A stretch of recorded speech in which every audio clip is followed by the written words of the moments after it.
Très heureux de vous retrouver, soyez les bienvenus pour un nouveau numéro de Nous les Normands sur BFM Normandie, cette émission dans laquelle on met en lumière les fiertés et la diversité de notre région avec chaque semaine un invité qui nous accompagne dans cette émission et cette semaine c'est Althea Marchand-Robard. Bonjour. Bonjour. Merci d'être avec nous, vous êtes illustratrice, racontez-nous en quelques mots ce que vous faites dans la vie. Eh bien tout à fait, je suis illustratrice depuis à peu près 6 ans où j'utilise mon art notamment pour mettre en avant l'histoire de notre région et notamment l'histoire de personnages historiques emblématiques.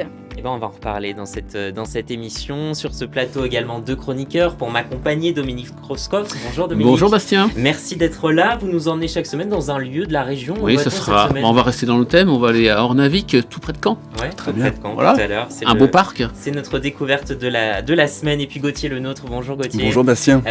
Nous on va découvrir une personnalité normande et un document qui est toujours utile aujourd'hui. Oui, tout à fait, puisqu'il s'agit du carnet de santé. Le carnet de santé qui a été paradoxalement instauré par une illustratrice comme vous, chère Althea.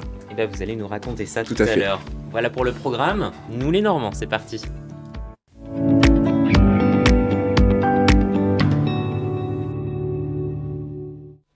On va donc s'intéresser à vous, Althea. Merci d'être avec nous. D'abord, votre activité, vos dessins, vos créations. Elle vous vient d'où peut-être d'abord l'inspiration ? Alors tout d'abord, ça s'est hérité notamment de mon vécu, avec notamment mes parents qui m'ont inculqué cette passion de l'histoire et de la Normandie notamment. Et du coup, je puise toute mon inspiration là-dessus. J'estime que notamment, on ne peut pas se connaître soi si on ne connaît pas d'où l'on vient, d'où nos ancêtres ont puisé toute leur histoire et leur richesse. Et je m'inspire de ça chaque jour pour réaliser et composer des créations originales. Vous dites, je ne suis pas historienne, mais l'histoire, notamment normande, vous inspire beaucoup. Tout à fait, mais j'essaye de marquer notamment de la cohérence, avec notamment des ouvrages et des références historiques. Par exemple, je vous ai ramené un petit ouvrage qui m'a beaucoup inspiré, Rollon, de Pierre Bouet, qui est archéologue et qui est notamment spécialisé dans l'histoire de Normandie, avec notamment Rollon, qui est un personnage très important pour la Normandie. On va en reparler tout à l'heure de Rollon. Il y a eu une réorientation un petit peu de votre activité après le Covid, c'est ça? Expliquez-nous. C'est ça, tout à fait. Après le Covid, je terminais mes études en design graphique que j'ai réalisées à Rouen. Et on était à peu près dans cette frontière où Rouen essayait de créer des événements à connotation historique, notamment avec la première fête Jeanne d'Arc. Et je me suis rendu compte que, notamment avec cette fête, on mettait forcément en exergue le personnage de Jeanne d'Arc, forcément très important de par son vécu au sein de la ville de Rouen. Mais je me suis dit qu'il y avait d'autres personnages historiques qui étaient intéressants de mettre en avant. Et donc, j'ai créé le concept des affiches historiques, un concept de 7 affiches que j'ai créé, mêlant illustration et graphisme, où chaque affiche ont été collées sur des affichages libres de la ville de Rouen et qui représentent chacune d'entre elles un personnage historique, notamment avec Rollon. Donc là, je vous ai apporté la version carte postale des affiches, mais vous pouvez en voir une juste ici, complète. Donc là, celle-ci, c'est celle de Guillaume le Conquérant, mais on a aussi Rollon, on a aussi Jeanne d'Arc, forcément. Celle-ci, c'était une exclusive de Arlette, qui est la maman de Guillaume le Conquérant. On a aussi Géricault, Flaubert, c'est presque un jeu de cette Maupassant, et Marcel Duchamp. Ça voilà, fait tout le monde. En effet.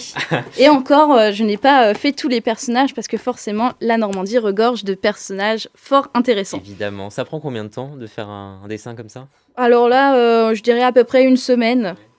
Et donc, mon travail s'articule autour du mélange du traditionnel et du numérique, où tous mes dessins, je les fais d'abord traditionnellement et par la suite, je les scanne et je réemploie cette matière première au numérique. Donc il y a plusieurs façons de faire, façon de travailler finalement, mais vous avez trouvé votre patte, j'allais dire.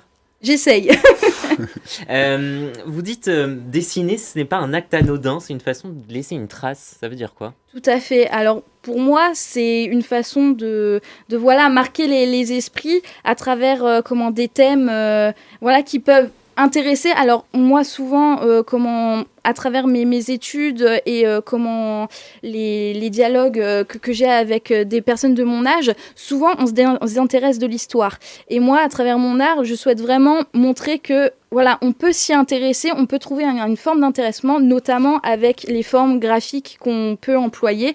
Et voilà, je veux, au même titre que ces personnages qui ont marqué leur empreinte, leur histoire, avec leurs faits historiques, me dire voilà, à travers mon art, je peux également pérenniser l'histoire et marquer les esprits comme ils l'ont fait avant. Gauthier ou Dominique? Oui, tout à fait. Alors, j'ai pu consulter tes réseaux sociaux, je sais tout ce que tu fais, encore bravo. Mais d'où te vient cet attrait pour la Normandie? Pourquoi cette région? Pourquoi ce territoire à l'histoire millénaire? Tout simplement parce que je suis normande et je trouve que à travers l'illustration et l'art en général, on a du mal peut-être à se créer une identité notamment liée à notre histoire, et donc voilà, j'ai voulu tout simplement aller vers ce créneau. Qui plus est, c'est forcément lié à mon histoire personnelle, notamment avec ma famille qui est très attachée à la Normandie. Et toute la zone de Rouen, hein, c'est ça? Alors j'ai vécu dans pas mal de départements de la Normandie, mais là du coup je suis plutôt orientée Rouen parce que c'est vraiment ma ville de cœur, mais j'ai vécu, je suis née à Alençon, donc pareil, peut-être à l'avenir aussi faire des projets, pourquoi pas, qui sont plutôt de l'ordre de l'Orne et d'autres départements de la Normandie, tout simplement. Qu'en pensent finalement les gens de votre génération, parce que vous êtes jeunes? Est-ce qu'il y a vraiment un retour aux notions des racines, du patrimoine normand? On a l'impression que c'est un petit peu nouveau, que ça revient en fait. Oui, tout à fait. Alors c'est très nouveau et je vous avoue que j'ai eu du mal à m'insérer dans ce créneau-là lorsque j'ai fini mon BTS en design graphique, parce que c'est un diplôme qui demande notamment des connaissances en graphisme de manière assez contemporaine, et j'ai eu du mal à me dire, moi en tant que, parce que du coup je suis diplômée en graphisme également et je suis graphiste aussi, comment est-ce que je peux m'intercaler dans cette zone créative où souvent on est dans le contemporain, dans les formes vives, etc. Donc j'ai eu du mal à me trouver ma légitimité en me disant que j'aime l'ancien, j'aime les anciens manuscrits, j'aime l'histoire du monde, au final. Oui, mais que disent vos amis, par exemple? Eh bien, ils sont parfois intrigués, mais comment ils peuvent comprendre cet attrait. Alors, je fais partie d'une association d'évocation historique, et du coup, avec des personnes qui ont mon âge également, et qui, là, ils trouvent... Et vous pensez vraiment que vous êtes de plus en plus nombreux? Oui, tout à fait. Voilà. Tout à fait. Après, il y a aussi cette remouvance, parce que, d'un point de vue historique, on a aussi ce côté fantastique aussi qui ressort. Je pense aujourd'hui que les gens ont de plus en plus envie de s'évader, et on retrouve dans l'imagerie médiévale historique cette façon de pouvoir s'émanciper des jours actuels qui sont des fois assez maussades. Retrouver un peu les racines, quoi. C'est ça. C'est un peu l'idée. Allez, on va justement aller un petit peu dans le passé avec notre histoire de Normand du jour. Avec vous, Gauthier, vous allez nous parler d'une illustratrice, une autre. Tout à fait. Louise Hervieux, qui est-elle? Alors Louise Hervieux, c'est une illustratrice, vous l'avez dit, qui vient également d'Alençon, puisqu'elle est née au mois d'octobre 1878, et c'est une femme qui toute sa vie a souffert d'une syphilis familiale. Elle l'a attrapée lorsqu'elle était dans le ventre de sa mère, et qui a connu une enfance très rude avec beaucoup d'opérations. Imaginez les traitements difficiles, la nourriture stricte, bref, un régime vraiment particulièrement difficile à suivre quand nous étions jeunes, et qui a été inspirée aussi par son père, qui était peintre, et a décidé de s'engager dans le domaine de l'art, du dessin, mais aussi plus tard dans l'écriture. Alors justement, quelles sont ses œuvres principales? Alors il y en a plusieurs. D'abord artistique, c'est à elle que nous devons une édition des illustrations de l'édition de luxe des Fleurs du Mal de Charles Baudelaire. Nous lui devons également d'autres illustrations, notamment pour un ouvrage, Le Livre de Geneviève, qui est un recueil de textes de différents auteurs, mais c'est surtout par ses écrits qu'elle s'est fait connaître paradoxalement, et qu'elle a assis véritablement son envie de s'engager pour réformer la santé publique. 2 ouvrages à retenir. Le premier, Le Bon Vouloir, en 1927, qui a été primé du prix Fabien de l'Académie française, et le deuxième, 100, nous sommes en 1936, et c'est un roman qui nous envoie dans le Cotentin, avec un personnage nommé Mahaude, derrière lequel se cache en réalité Louise Hervieux, et qui raconte l'histoire de ces habitants qui sont tous atteints d'une bactérie, la syphilis, pour être honnête, et elle parle de son quotidien, cette souffrance qu'elle a ressentie pour s'intégrer dans cette société, vivre normalement, et surtout remettre en question la politique française en matière de santé à l'époque, ce qui l'a emmené à rentrer dans l'histoire. Alors justement, elle est rentrée dans l'histoire. Quel est son héritage aujourd'hui à Louise Hervieux ? Eh bien, son héritage, je le disais au tout début, c'est le carnet de santé. Pourquoi ? Eh bien, tout simplement, dans un pamphlet de 1937, elle s'est révoltée contre les pouvoirs publics. Elle a pointé du doigt également le corps médical qui, selon elle, n'était pas suffisamment préoccupé par ces maladies héréditaires. Elle a donc décidé de faire connaître son combat, de fédérer des hommes politiques, mais aussi des artistes, pour créer en 1938 l'association Louise Hervieux pour l'institution du carnet de santé. Son histoire ensuite a été un peu difficile puisque la guerre est arrivée. De mai 1939, eh bien, le carnet de santé a été mis en place. On le voit, le premier carnet de santé de l'époque. Voilà, tout à fait. On peut changer. Ça, c'est clair et net. Donc, mis en place à cette époque-là, le régime de Vichy est arrivé, suspension totale.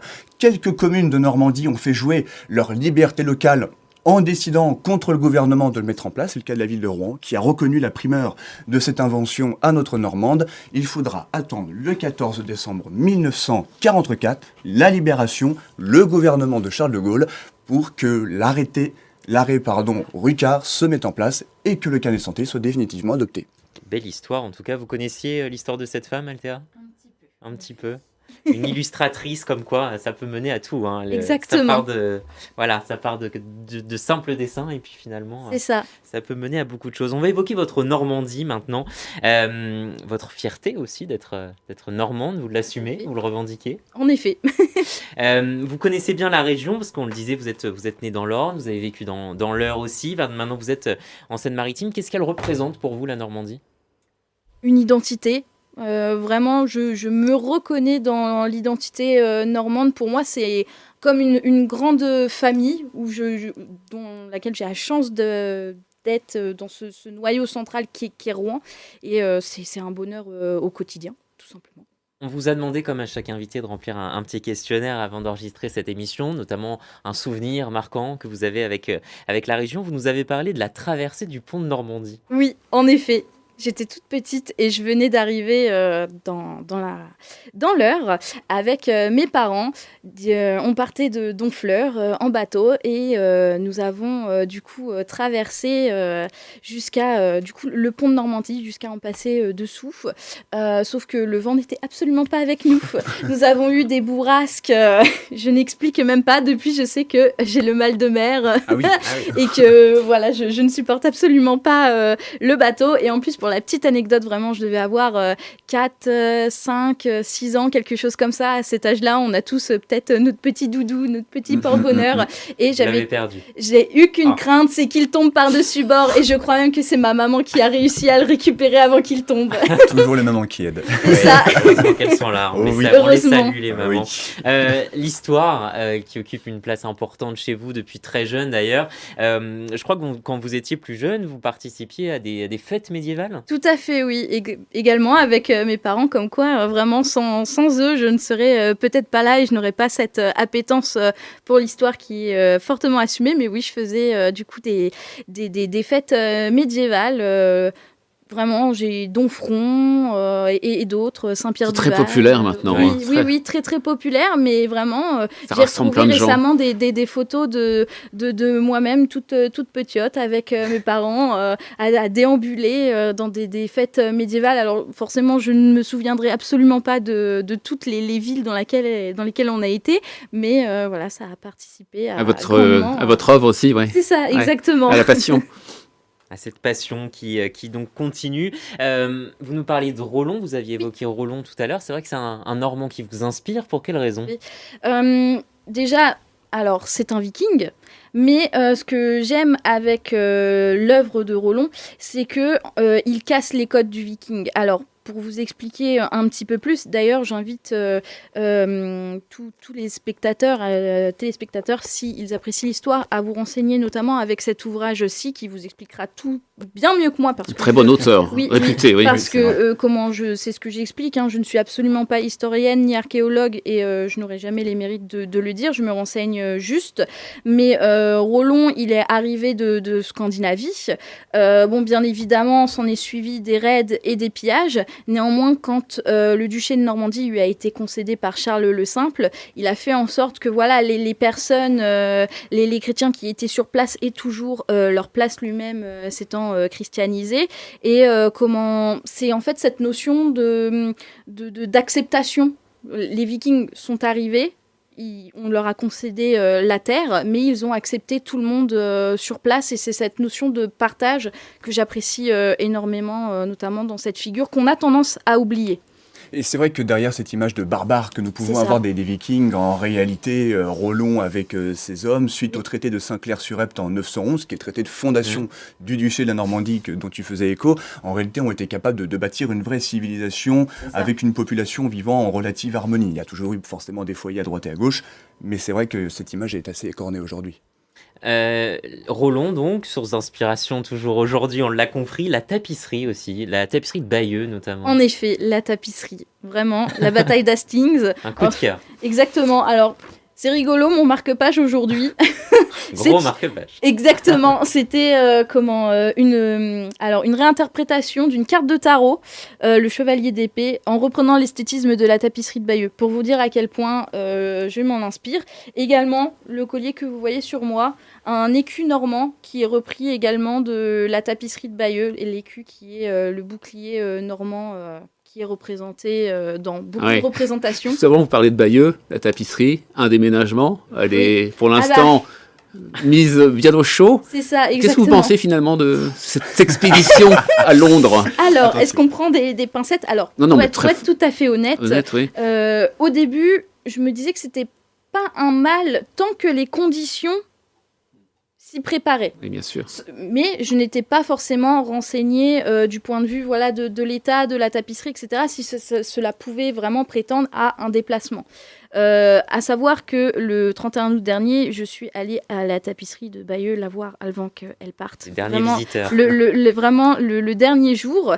Et on a dans le musée une fresque du nombre de fois où la tapisserie a quitté le musée. Donc, à savoir qu'elle a quand même quitté pas mal de fois le musée, mine de rien, mais malheureusement, peut-être que pas mal de ses départs ont fait qu'elle est dans un état assez dégradé en termes de conservation, avec pas mal de trous, ce genre de choses, de déchirures, etc., qui font que ce déplacement est peut-être à remettre en question.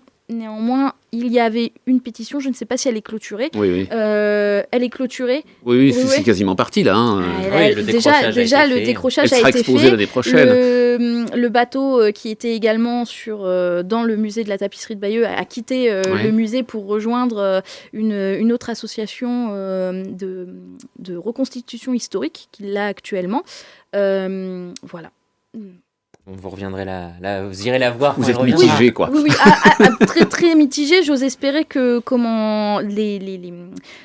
tout sera fait pour qu'elle ne soit pas plus abîmée que ce qu'elle ne l'est déjà. Après, à savoir que la restauration du musée est quand même nécessaire, parce que avant son décrochage, son emplacement était vraiment droit, et en fait, avec son propre poids, la tapisserie risquait vraiment de tomber en lambeaux. Donc là, avec la revalorisation du musée, ça va permettre d'avoir un plan incliné pour bien déposer la tapisserie de façon à ce qu'elle ne s'abîme pas plus dans le temps. Donc, à voir. Incollable sur la tapisserie de Bayeux, notre invité. Allez, une découverte normande dans cette émission avec vous, Dominique. Vous nous emmenez à la découverte d'un centre viking unique dans la région. Et oui, c'est le parc Ørnavik près de Caen. Je suppose que vous le connaissez. Bien sûr. Bon, alors on a tous l'imaginaire parce qu'on en a déjà parlé du viking. Alors, il est roux, barbu, violent et guerrier. Vous êtes d'accord ? Pas vraiment. Pas vraiment. Ça, c'est dans notre esprit imaginaire. Alors, mais en fait, c'était des envahisseurs, ces vikings. Mais on dit que ça relève quand même du mythe et du cinéma. Vous êtes d'accord aussi. Alors, c'est près de Caen, à Hérouville-Saint-Clair, qu'on trouve le fameux parc Ornavik. C'est un parc historique qui relate donc la période des histoires vikings normands, aux Normands plus précisément. Il y a une centaine de bénévoles qui portent ce projet. Là, on trouve vraiment des vrais passionnés. Et là, ils ont fait quelque chose de durable, en fait. À peine franchi la porte, eh bien, on est plongé, transporté dans un autre monde. On est tous étonnés d'apprendre que c'était une société, ces Vikings, et qu'ils étaient propriétaires terriens, de paysans. Hein, il y avait des paysans, il y avait des pêcheurs et des commerçants. Hein, on est tous d'accord. Ok. Et puis, évidemment, ces gens ont pris la mer vers d'autres contrées, dont notre Normandie, essentiellement la Normandie, pour enrichir, certes, on en a connu le pillage. Donc, mais pour vous, ça reste des gens civilisés. Après, ils nous ont apporté beaucoup de choses, hein, mine de rien. Après, toute culture s'est fondée sur des raids, sur des batailles, c'est un fait. D'accord. Ouais, c'est vrai. Et donc ce parc Ornavik, c'est aussi la construction d'un futur centre d'interprétation. Oui, Bastien, dans 18 mois, en 2027, c'est un bâtiment à l'architecture particulière qui sera terminé et qui pourra accueillir des visiteurs. Alors, il y a un premier pisé. Le pisé, c'est la technique de construction qui utilise la terre crue compactée. Ça a été posé symboliquement en mai dernier par les élus, les porteurs du projet. Ce bâtiment, sa construction sera en bois, en terre et en chaume, ce qui sont évidemment des références aux maisons traditionnelles vikings. Et puis, ce bâtiment visible côté rue, il y aura un grand parvis côté rue, mais donc il comprendra restaurant, terrasse, accueil, etc. Mais le bâtiment sera quasiment invisible côté parc, et là on aura évidemment un centre d'interprétation qui sera créé à 5,50 mètres. Et qu'est-ce qu'il va présenter alors ce soir ? Alors, il va présenter sur 1230 mètres carrés, pour être précis, un espace d'exposition qui vous permettra de vous replonger dans l'univers viking. Ça sera surtout un côté ludique, hein, et la question principale, on essaiera de répondre, en tout cas le centre voudra répondre à cette question: pourquoi les vikings sont-ils venus en Normandie? Vaste question, mais vous avez déjà la réponse. Après, c'est pour, comme beaucoup de raids qu'ils ont réalisés. Hein. C'était surtout pour la conquête de terre, aussi pour commercer, marchander. De base, les Vikings, c'est pas un peuple, c'est vraiment une catégorie de personnes qui sont venues, qui ont pris la mer, soit pour conquérir, soit pour marchander. Voilà, et puis en deux mots, pour raisonner en 2027, qu'est-ce qui se passe en Normandie? Le millénaire de Guillaume le Conquérant. Évidemment, ça tombe à pic. C'est intéressant des projets comme ça, justement, pour faire perdurer, pour pousser les gens aussi à s'intéresser à l'histoire. Bien sûr. Ah, il en faut tout le temps. Vraiment, il faut que ça continue. Et surtout, avec le millénaire, il y a beaucoup de projets qui vont voir le jour, des projets fortement intéressants. Et il faut valoriser ce genre de projet, parce que ça contribue à pérenniser notre histoire commune. Alors, en parlant de projets, c'est quoi vos futurs projets à vous ? Alors, actuellement, je suis sur un projet éditorial. Je suis soumise à confidentialité. Bien. Néanmoins, je peux dire que je prépare en collaboration avec l'auteur, bien évidemment, un ouvrage où je réalise les illustrations et qui sera notamment prêt pour fin 2026, début 2027. Bon, on suivra ça en tout cas. Et on va terminer ensemble cette émission avec notre rubrique Question pour un Normand.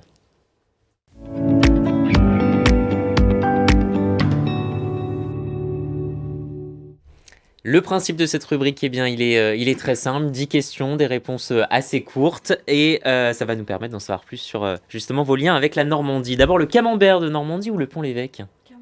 Le camembert. La torgoule ou la tarte normande ? Torgoule. C'est direct. C'est direct. C'était... L'abbaye du Mont-Saint-Michel ou l'abbaye de Jumièges ? Ah, l'abbaye de Jumièges. Pourquoi ? Les ruines, c'est fantastique. Ça émerge... l'inconscient et l'imaginaire, tout simplement. C'est vrai que c'est un bel endroit, faut le reconnaître. La plage de Ouistreham ou la plage de Dieppe ? La plage de Ouistreham. Les pommiers du Pays d'Auge ou les vergers du Pays de Bray ? Les pommiers. Les pommiers. Le cimetière américain de Colville ou le cimetière britannique de Bayeux ? Le cimetière de Bayeux. La pêche à pied à Agon-Coutainville ou à Velette-sur-Mer ? Alors là, aucune idée parce que j'ai jamais fait les Vous avez deux. jamais Je ne pratiqué. connais même pas les lieux, donc je vais pas m'avancer. La fête de Guillaume le Conquérant à Falaise ou les fêtes Jeanne d'Arc à Rouen ? Les fêtes de Guillaume à Falaise. J'adore parce qu'elle est Là, à vous fond n'êtes plus dans rouennaise, elle est à hein. fond dans le jeu. Je suis navrée. Après, ne m'en voulez pas, j'aime beaucoup les fêtes Jeanne d'Arc. On vous en veut pas. Une Tiens, balade dans le centre-ville du Havre, le centre-ville Perret, ou dans celui de Saint-Lô? Je vais dire Perret parce que je connais plus le Havre. Bon. Et puis une dernière question, un déjeuner en terrasse à Trouville-sur-Mer ou à Étretat? Étretat, Pourquoi? les falaises. Voilà, Ça a son bon, charme. le lien, ça a son charme, effectivement. Merci infiniment, Althea Marchand-Robard, d'avoir été avec nous. Merci d'être venu nous présenter votre travail. On continuera de vous suivre. Juste une dernière question. Je vois que vous nous avez rapporté un objet, là. Est-ce que vous pouvez nous le présenter? Il s'agit d'un vitrail, voilà, parce que je fais également du vitrail Tiffany, qui est une technique qui date du 19e siècle et qui permet notamment de réaliser des créations soit en volume, soit de l'ordre de la suspension ou du bijou. Et c'est également ce que je réalise, notamment avec les bijoux que j'ai là et également ceci. Avec écrit Dex Eye. Exactement, Alors. Dieu aide. Voilà. La devise des chevaliers normands. Et également les 2 léopards normands. On 100% terminera normande. là-dessus. 100% normand. Merci beaucoup. Une belle ambassadrice de cette émission. Merci à tous les deux Merci, de m'avoir Bastien. accompagné. Et à très vite sur BFM Normandie pour un nouveau numéro de Nous les Normands.